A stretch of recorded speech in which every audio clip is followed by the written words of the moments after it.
Hi guys, Mitchell here, Mitchell, Minnesota. Welcome back to my channel. Today is September 14th, 2018, and it is 1 year and 1.5 months past my gastric bypass Roux-en-Y surgery. So let's talk about it.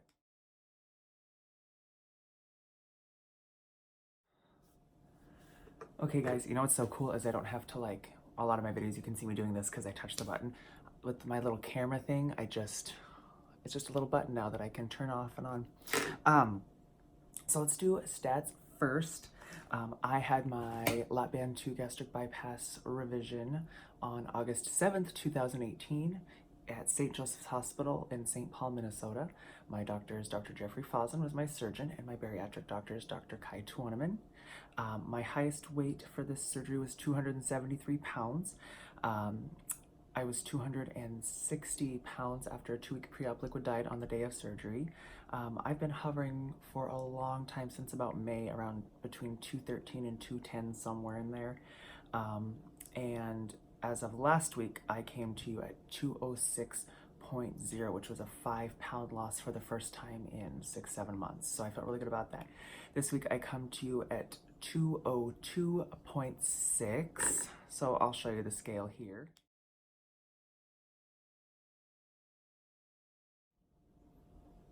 So that's the scale. That was yesterday morning, Friday, today's Saturday. I weighed myself this morning and I was up a little bit, about a pound, but that's, I haven't been, TMI, but I haven't been able to go to the bathroom and stuff like that. So I'm taking that from yesterday. So that is a loss of 4.6 pounds in the last week. So that is 9.6 pounds lost in the last 2 weeks. Holy crap.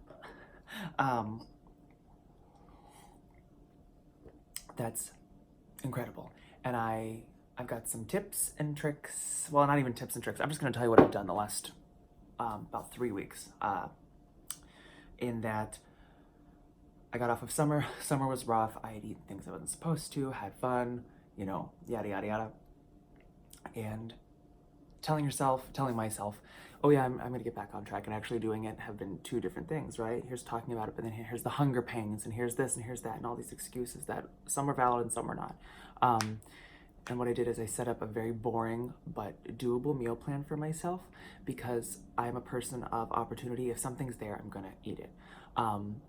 So, and again, please know, like I always say, and everybody always says in their videos, I'm not a doctor, I'm not a nutritionist, I am not a health professional in any kind of way. This is what has worked for me in the last few weeks. Take it, leave it, whatever. So my daily plan kind of looks like this. I'm just kind of going off the top of my head because it's usually the same. For breakfast, I will either have a Premier Protein or I will actually have a cup of coffee, because I'm not usually super hungry and I'm still pretty fresh and good from the night before. So I'm just writing down a note for myself. So what feels better though is I will have a cup of coffee in my tumbler or something like that, or I stopped at McDonald's and got $1 coffee with 2 cream and a Splenda. And yes, I have Splenda. That's my choice, and I like it. I get up between 5 and 6 most days. So let's say we have that at like 7, and I'll tell you why I have it. It's starting at 7 in a minute. So from 7 to 8, I'll kind of sip on a coffee. At 9 o'clock, I will have a Premier Protein, is my general rule of thumb, and I'll try to nurse that for about 20 to 30 minutes. And then at noon, I will have lunch, and lunch is consisted of 2 to 3 ounces, so 4, 5, 6 slices of, I like Black Forest ham right now, so that's what I've been putting in it. And either a cheese stick or a Oikos 000 yogurt. I'm back into them a little bit. I love the Dannon ones, the 80 cal ones. But we went back to that kind of pre-op area. So I'll have that at lunch. At 3 o'clock, I will have my protein supplement, which is just usually another Premier Protein. So yes, I have 2 Premier Proteins a day, which I know a lot of people do not do post 1 year out. Again, it's kind of what's worked for me and helped keep me full throughout the day, because from 3 to 6:30, I won't eat. That's the time, though, throughout the morning and throughout the day, I drink my water. So I have 2 or 3 of these a day with the Crystal Light in it. So about 100 ounces of water, anywhere between 69 and 100 ounces of water a day I will have as well.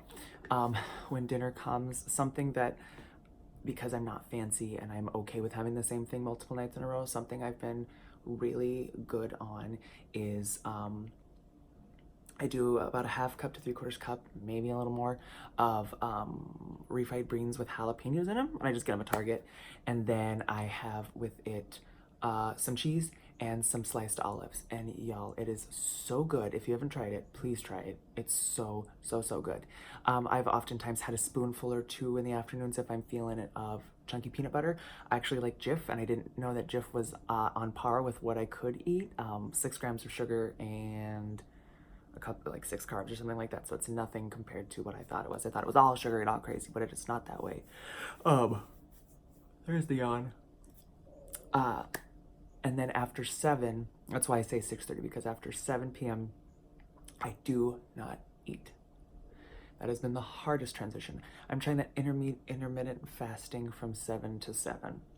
And that was something that I wanted to do. I've wanted to do for a long time, and it started easing into. And it took me about a month to really not feel the hunger pangs at like 8 o'clock. And I'm sure they'll come back and go, ebb and flow. And, you know, then I introduced my husband to it, and he could do it the first night. So, you know, that just goes to show that we all come from different places. It's like my mug, it says, let's stay home. That's kind of my mantra in this world. But I did kind of want to show you what I use at work. So let me pause this. Okay, so I went to Target, and for 22 bucks, I got this really nice lunchbox, and it's something that a couple of the people at work use, so I actually kind of researched it. And it's, you know, your typical lunchbox. I've got a napkin in there. But too, what I like is when it's closed. So in the morning, I'll put down my ice pack and then a paper towel on top so it doesn't sweat. But it's got this easy open thing, so you can just go in and grab your stuff. So I keep it in my car if I'm doing a lot of travel for work that day, or I keep it at the office. It just kind of comes everywhere with me. So that's been super helpful that way, in order to say, this is the food that I'm eating while I'm out of the house today. That's my boundary. I don't know if that's something that may work for other people. I found that for some reason it seems to work for me right now at this point in time. So that's kind of where I'm going with that.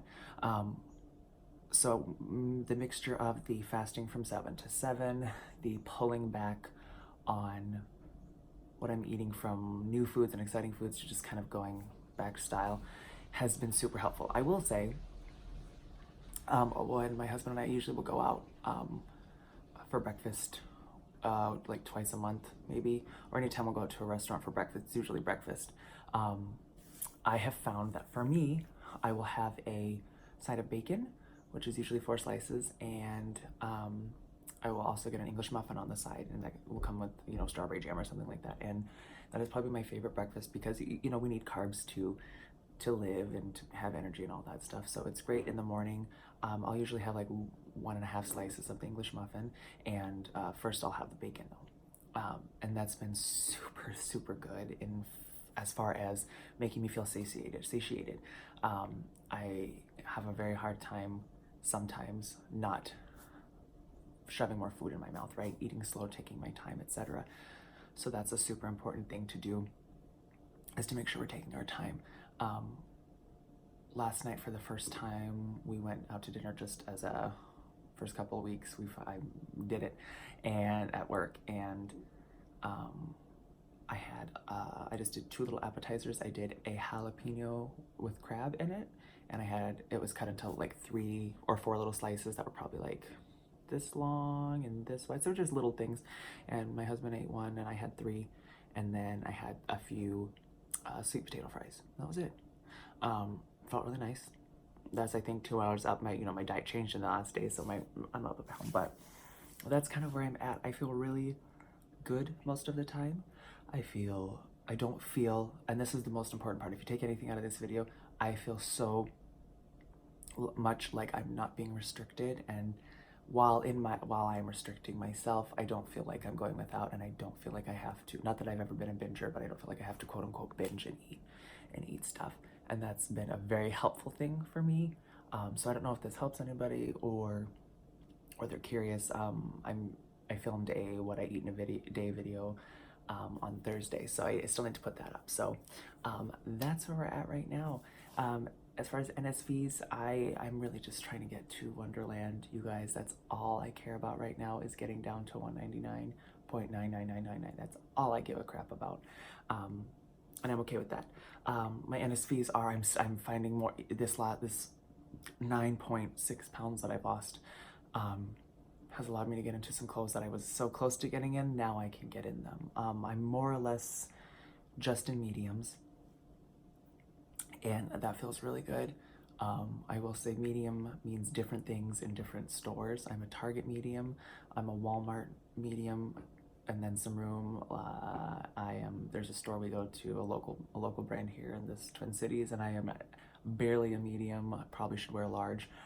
So it just kind of depends. So my NSV is just the fact. No, that's a scale victory. So I have a scale victory. I'm just proud that scale is moving again, and that I'm on a better path to being successful in this. And what's cool is we're in the Burr months. We are in the time of the year where food is not just food. Food is conversation. Food is holiday related. It's, we were at Sam's Club and I saw a bag of M&Ms that were like orange and, Halloweeny, and I'm like, oh, I want that so bad, just in general, and it's hard to not do that. It's hard to make those decisions. And I will never stop saying that, because it's never going to stop being hard. But if I understand that and I'm okay with that, then that's fine with me. I think that's all for the day. I am loving and looking forward to getting to 199. When I get to 199, we're going to do something special. I'm going to do a giveaway, I think. I definitely will do a giveaway. Probably Bath & Body Works giveaway, because that's what I do. That's all for today, guys. If you want to share this video, like this video, subscribe. I'm almost to 200 subscribers, so I'm super excited about that. If you could share it out or something like that, that would be great. Feel free to find me on Instagram at Mitchell, Minnesota, or email me at mitchellminnesota@gmail.com. And other than that, I will see you guys next time.